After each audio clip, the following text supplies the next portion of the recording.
सुरगाणा तालुक्यातील बोरगाव येथील रहिवासी श्रीमती अलका अरविंद दुसाणे यांनी सुरगाणा तालुक्यातील अरुणोदय मजुरी सहकारी संस्था मर्यादित साजोळी प्रकरणात संबंधितांवर फौजदारी गुन्हा दाखल करून कठोर कारवाई करण्याच्या मागणीसाठी पुन्हा एकदा आमरण उपोषण सुरू केलं आहे।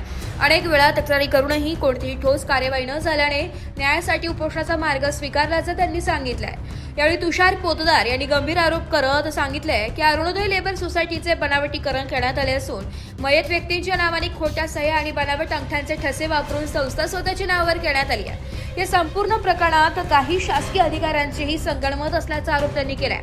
या प्रकरणाची निपक्ष चौकशी करून संबंधित अधिकारी व पदाधिकाऱ्यांवर फौजदारी गुन्हे दाखल करावेत अशी मागणी त्यांनी केली आहे। तुषार पोतदार यांनी पुढे सांगितले की या प्रकरणात न्याय मिळावा म्हणून यापूर्वी आत्मदहनाचा इशारा देण्यात आला होता, तसेच आमरण उपोषणही करण्यात आलं होतं। मात्र त्यानंतरही प्रशासनाने ठोस कार्यवाही केली नसल्याने पुन्हा आंदोलनाचा मार्ग स्वीकारावा लागल्याचं त्यांनी नमूद केलंय। दरम्यान अलका दुसाणे यांनी यापूर्वी अनेक वेळा संबंधित कार्यालयांकडे लेखी व तोंडी तक्रारी सादर केल्याचा दावा केलाय। मात्र अद्याप कोणतीही प्रभावी कारवाई न झाल्याने त्यांनी पुन्हा आमरण उपोषण सुरू केलंय। त्याविरुद्ध असून त्यांना उच्च रक्तदाब, मधुमेह व थायरॉइडचा त्रास असल्याने त्यांच्या आरोग्याबाबतही चिंता व्यक्त होत आहे। उपोषणादरम्यान आणखी एक गंभीर प्रकार घडल्याचा आरोप करण्यात आला आहे। अलका दुसाणे यांचे जावई तुषार पोतदार यांनी पोलीस आयुक्तांकडे दिलेल्या तक्रारीत उपोषणासाठी काही व्यक्तींनी दमबाजी केल्याचा आरोप केला आहे। तसेच 112 क्रमांकावर संपर्क साधल्यानंतर घटनास्थळी आलेल्या मुंबई नाका पोलीस ठाण्याचे अधिकारी यांनी संबंधितांना समज देण्याऐवजी स्वतःलाच व आपल्या वडिलांना अवाच्य भाषेत शिवीगाळ केल्याचा आरोपही तक्रारीत करण्यात आला।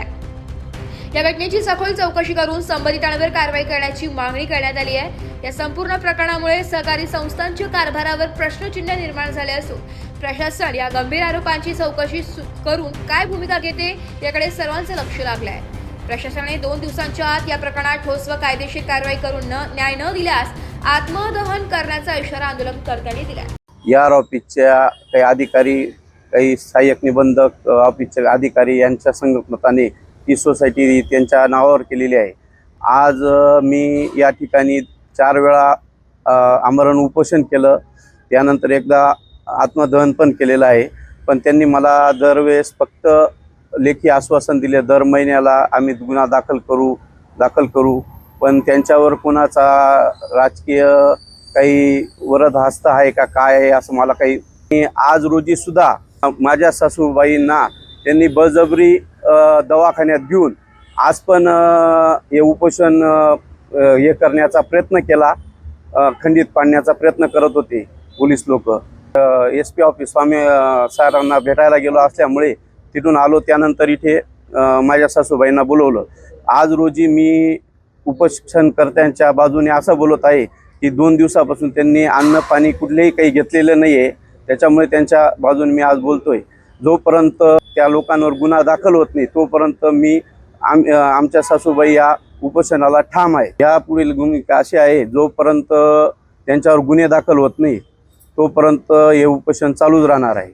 मला एकच अपेक्षा आहे, जी सोसायटीने ज्यांनी बनावटीकरण केलेले आहेत, जे अधिकारी आहेत, चेअरमन वाईस चेअरमन आहेत, अजून कोणी काही दोषी असतील त्यांच्यावर फौजदारी सारखा गुन्हा दाखल करावा हीच आमची मागणी, बाकी काही नाही। सर्वसाधारण नागरिकांना असा संदेश देऊ की आता सर्वात महत्त्वाची गोष्ट अशी आहे, सर्वसाधारण माणसाचं हे काम राहिलेलं नाही आहे। मी 3 ते 4 वर्षापासून या कार्यालयात चक्रा मारतोय।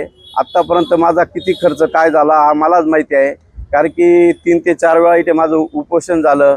101 वेळा इथे माझ्या चक्रा मारल्या गेल्या। फक्त आश्वासन देतात, काहीतरी चाटा मारतात, आत्ता करतो उद्या करतो, हा अहवाल आला नाही तो अहवाल आला नाही।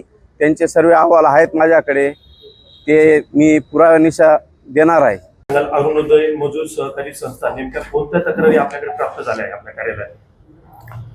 अरुणोदय मजूर बांधकाम व दळणवळण सहकारी संस्थेची बनावट सभासद झाल्याबाबतची तक्रार प्राप्त झालेली आहे।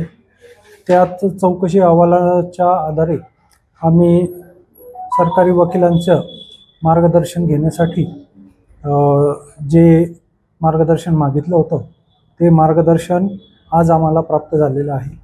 त्याचा अभ्यास करून आम्ही त्यावर योग्य तो निर्णय घेणार आहोत। अलका दुसाणे यांनी वेळोवेळी तक्रारी केल्या आहे, या तक्रारींवर आतापर्यंत काय कारवाई झाली आहे काय सांगा?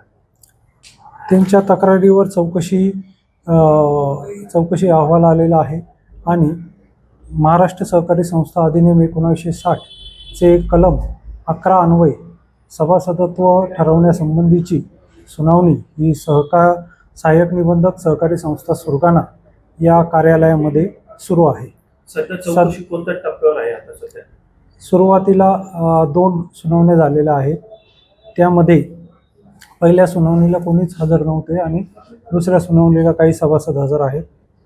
आता आपण तिसरी सुनावणी ही 21 जुलै 2026 रोजी ठेवलेली आहे. दोषी आढळल्यास संबंधित पदाधिकाऱ्यांवर कोणती कायदेशीर कारवाई होऊ शकते? जर ते सभासदत्व त्यांचं सिद्ध करू शकले नाही तर सभासदत्व रद्द होऊ शकते. तक्रारदारांना न्याय मिळवण्यासाठी आपले कार्यालय कोणते पावलं उचलणार आहे? कलम 11 अन्वये आपण त्यासाठीच सुनावणी सहाय्यक निबंधक सहकारी संस्था सुरगाणा या कार्यालयात सुरू आहे. या प्रकरणाचा निकाल साधारण किती दिवसात लागेल? याबाबत काय कालमर्यादा काय असू शकते? या बाबतीत आपण ज्यांना जेही सभासदांना सुनावणीसाठी नोटीसद्वारे बोलवलं आहे त्या सर्व सभासदांचे ऐकून घेतल्यानंतर त्यांनी जे कागदपत्र सादर केले आहेत त्यानंतरच तो निकाल देता येईल.